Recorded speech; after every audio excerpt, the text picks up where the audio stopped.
सत्य घटना, सत्य की तहता। जैसे सत्य साईं बाबा हैं, तमाम जानकार लोग हैं, इनसे संपर्क में जाता था अपने दुख के निवारण के लिए, लेकिन कहीं दुख का निवारण नहीं होता था। मतलब कि विश्वास हट गया था, इधर से आध्यात्मिक मार्ग से लाभ नहीं मिल रहा था, तो मैं बौद्धिस्ट हो गया था, नास्तिक तौर पर। उसी बीच में जो है कि पैरालिसिस ये पूरा सब आधा जो है एकदम सब साठ हो गया था। चोट मुझे लगा हुआ है, अभी भी चिन्ह है, इसमें कोई भयानक बीमारी हो रही थी जो कि हमें नहीं पता था, बचपन में लगा था। ये बहुत दर्द होता था, 2-3 दिन 4 दिन इसका दवा लेने पे आराम नहीं होता था। ये है रामचंद्र मौर्य, उत्तर प्रदेश से। रामचंद्र मौर्य विगत कई वर्षों से पैरालिसिस की बीमारी से जूझ रहे थे और अपने जीवन से हताश और निराश रामचंद्र जी ने बताया कि वो सत्य साईं बाबा को अपना गुरु मानते थे और इसके साथ साथ अन्य संतों के अनुसार भक्ति करके भी देख ली, लेकिन उन्हें दुखों से छुटकारा नहीं मिला। अब एक दिन रामचंद्र जी को संत रामपाल जी महाराज द्वारा हस्तलिखित एक पुस्तक मिलती है, जिसे पढ़कर रामचंद्र जी को ऐसा प्रतीत हुआ कि संत रामपाल जी महाराज जो भक्ति प्रदान करते हैं और वो अपने शिष्यों को जो अमोघ मंत्र प्रदान करते हैं, उन मंत्रों में इतनी शक्ति है कि लाखों करोड़ों लोगों का जीवन सुखमय हो गया। बस फिर क्या था, रामचंद्र जी ने तुरंत संत रामपाल जी महाराज जी से नाम दीक्षा ले ली। लेकिन क्या संत रामपाल जी महाराज की शरण में जाने के बाद रामचंद्र जी को दुखों से छुटकारा मिल पाया? कैसे संत रामपाल जी महाराज जी ने रामचंद्र मौर्य को साक्षात दर्शन दिए? उसके बाद एकदम प्रकाश ही प्रकाश सामने दिखाई दिया।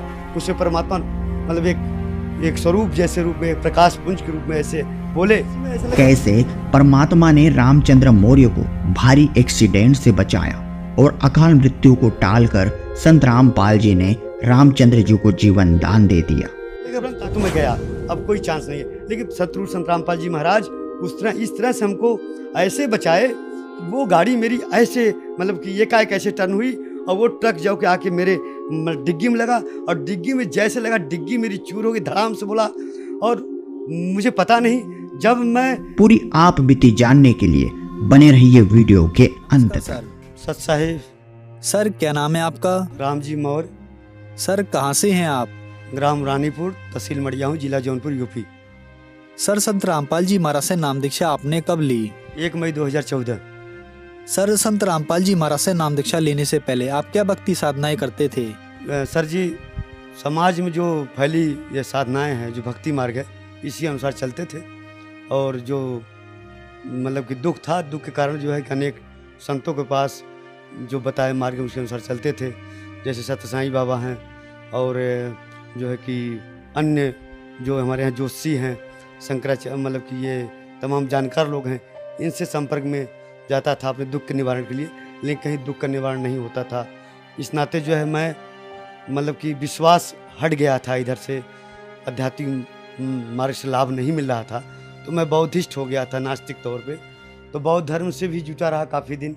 फिर उसके बाद घर परिवार में काफ़ी मतलब विवाद और ज़मीन से विवाद को उलझ गए, जिसमें काफ़ी डिस्टर्ब हो गए।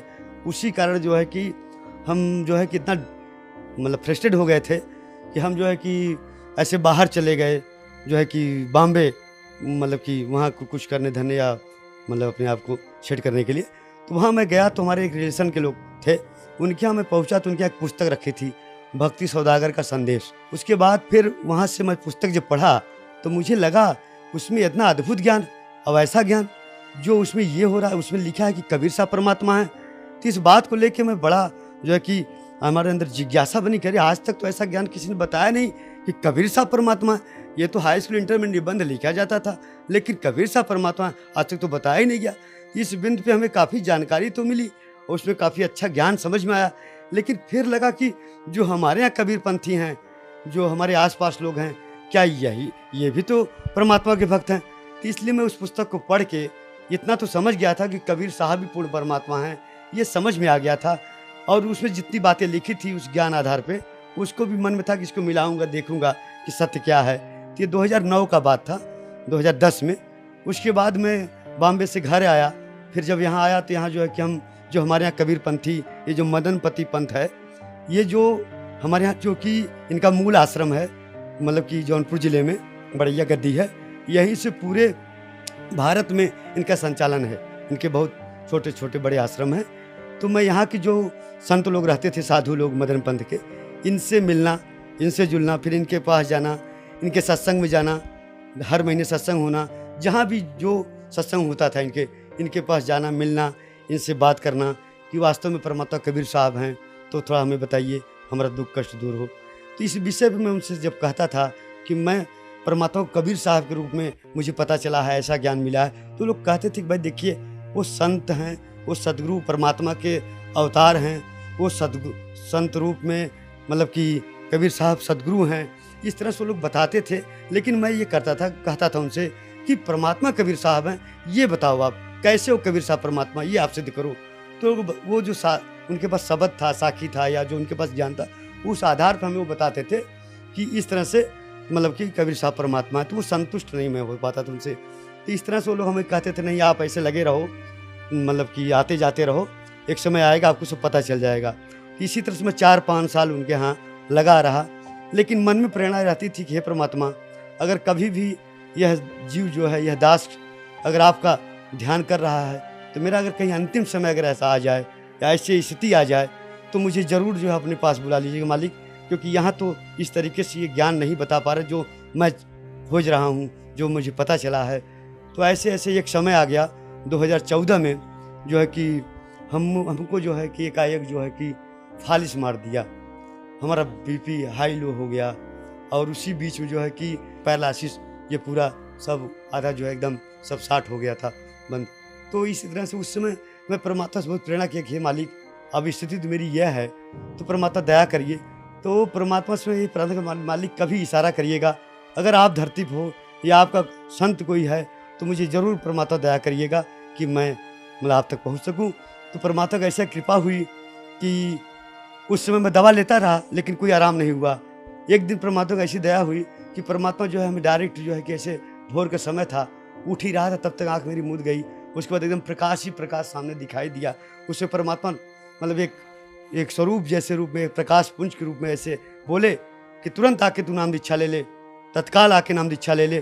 3 बार उन्होंने ऐसा कहा। उन्होंने कहा संत रामपाल जी महाराज आके नाम दीक्षा ले ले, बरवाला हिसार। तो मैं क्योंकि ज्ञान तो पहले जान ही रहा था, मैं तुरंत जो है कि आंसू आने लगा। परमात्मा, मैंने कहा मालिक अब आपने दया कर दी। तो संत रामपाल जी महाराज परमात्मा के बारे में उन्होंने जब बताया, तो मैं उसी दिन दूसरे दिन ही जाके तत्काल टिकट बुक कराया और सब परिवार सहित बरवाला आश्रम पहुँचे, और 1 मई 2014 को हमने नाम दीक्षा लिया संत रामपाल जी महाराज जी से। सर, संत रामपाल जी महाराज से नाम दीक्षा लेने के बाद आपको क्या लाभ मिले? जी, पहली बात तो ये जो हमें ये फालिस हो गया था या पैरालिसिस हो गया था, ये हमारा बिना दवा के ठीक हो गया। उसके बाद हमें ब्लड प्रेशर लो होना, एकाएक बढ़ जाना, ये समस्या बहुत थी, ये मालिक की दया से ठीक हो गया, परमात्मा सदगुरु संत रामपाल जी के आशीर्वाद से।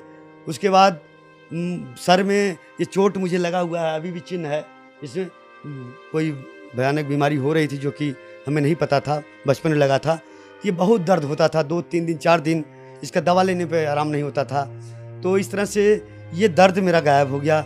अब चाहे जिस रूप में ये बन रहा होगा मालिक जाने, परमात्मा ने उसको ठीक कर दिया, पूर्ण रूप से शरीर को स्वस्थ कर दिया।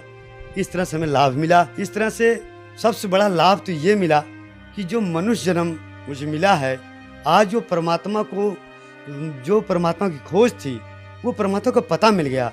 मनुष्य जन्म मेरा सार्थक हो गया कि आज इस जीवन में जो मनुष्य मिला है, इसको हम परमात्मा को मतलब कि जान गए, पहचान गए, और हम अपने घर जा सकते हैं, ऐसा लाभ मिला। एक घटना उसे बताना चाहूँगा कि मैं ऐसे आ रहा था बाइक से, और सामने जो एक हेलमेट लगाया हुआ था, हेलमेट थोड़ा सा नीचे साइड में था, तो वो सड़क जो है बहुत ख़राब थी, तो धूल मतलब उड़ रहा था। इस कारण मैं थोड़ा सा ऐसे कर लिया, तो आगे सामने दिखाई नहीं दिया।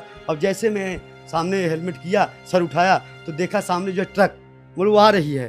तो बीचों बीच कोई विकल्प नहीं था, मात्र 5 फीट की दूरी। मतलब कि उस समय मैंने जो मैं उस समय इसके पहले थोड़ा दूर पहले ही परमात्मा मुझे प्रेरणा किया था कि सतनाम जाप करो, ऐसा मैं कर रहा था उस समय।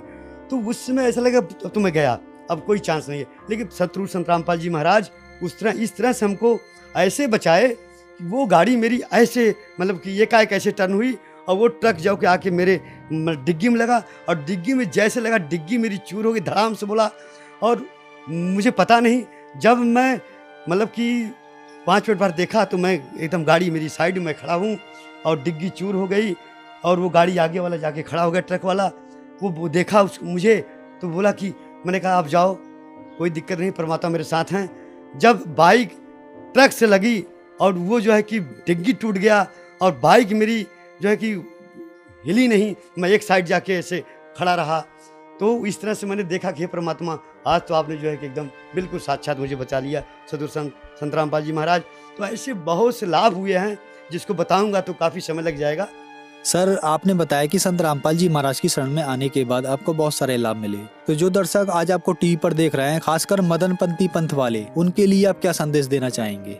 जी सर जी, ऐसा है कि देखिए, मदन पंथ एक तरह से मेरे विचार से तो मनमाना पंथ है, जैसे जो मैंने आज तक देखा। और जो मदनपति जी हैं उन बताते हैं, उनके ज्ञान में है कि राधापति के रूप में उनको कबीर साहब मिले थे, जो ज्ञान बताए उसी आधार पर चलते हैं।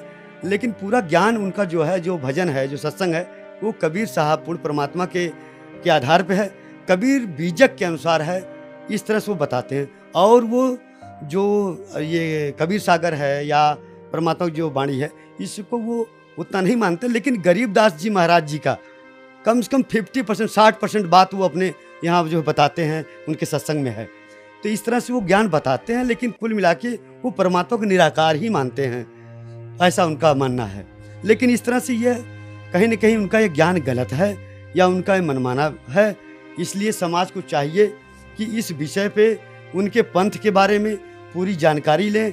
और संत रामपाल जी महाराज जो परमात्मा इस समय धरती पे मतलब इस कबीर साहब के पूर्ण रूप से प्रतिनिधि तौर पे हैं, जो पूरा कबीर सागर, कबीर बीजक सभी धर्म ग्रंथ को खोल के दिखा रहे हैं, एकदम प्रमाणित कर रहे हैं कि कबीर साहब भी पूर्ण परमात्मा हैं, वो साकार में हैं, सतलोक में रहते हैं, ये उन्होंने सिद्ध कर दिया। तो इस बात को आज के समाज को ज़रूरत है कि मदन पंथ में अगर कहीं आप लोग हैं तो उस पर ज़रूर विचार करिए। क्योंकि आज संत रामपाल जी महाराज का जो संदेश है, जो पुस्तक है, जैसे यथार्थ कबीर पंथ परिचय, उसमें देखिए, उनके और पुस्तक है ज्ञान गंगा, उसमें देखें, उस पर विचार करिए कि वास्तव में संत रामपाल जी महाराज जो बता रहे हैं क्या वो सत्य है, अगर वो प्रमाणित है। क्योंकि वो लोग तो अभी तक अपने मन की बात बता रहे हैं, उनके पास कोई ठोस आधार नहीं है, वो सिर्फ साखी और शब्द को कबीर सागर के मतलब कबीर सागर को तो पूरा मानते नहीं, वो कबीर बीजक के आधार पर पूरी ज्ञान को बताते हैं। इसलिए हम सबसे निवेदन करेंगे उस जो है ज्ञान को, सदगुरु संत रामपाल जी ज्ञान को ज़रूर देखें, उसको मिलाएं और जो सत्य है उसको मानें। सर, संत रामपाल जी महाराज से नाम दीक्षा कैसे ली जा सकती है? आज जो है कि ऐसा समय है कि सब जगह टीवी, मोबाइल, इंटरनेट फैल चुका है घर घर समाज में। तो आज नाम दीक्षा लेने के लिए जिन भक्तात्माओं को यह मतलब प्रेरणा होती है कि ज्ञान को समझें या नाम दीक्षा लें, तो जितने टीवी चैनल पे गुरुजी संत रामपाल जी महाराज जी का सत्संग आता है, उस पर नीचे एक पीली पट्टी या पट्टी तौर पे चलती है, उसमें पूरा कांटेक्ट है आश्रम का, उसमें आप उसको संपर्क करिए। और आपके नज़दीक जो नामदान सेंटर है, उसके अलावा जो है कि वहाँ जाके अपना संपर्क नाम दीक्षा लें। और उसके साथ साथ जो गुरुजी के आज सोशल मीडिया है, उसके माध्यम से जो है कि अनेक चैनल है, जैसे फेसबुक पे, यूट्यूब पे उनके जो पुस्तकें हैं उस पर लिखा हुआ है, उस आधार पे भी आप ज्ञान को जान सकते हैं, उससे भी जुड़ सकते हैं। इस तरह से आप जो है कि गुरु संत रामपाल जी महाराज शरण में आ सकते हैं। धन्यवाद सर। सत्य घटना, सत्य की तहता।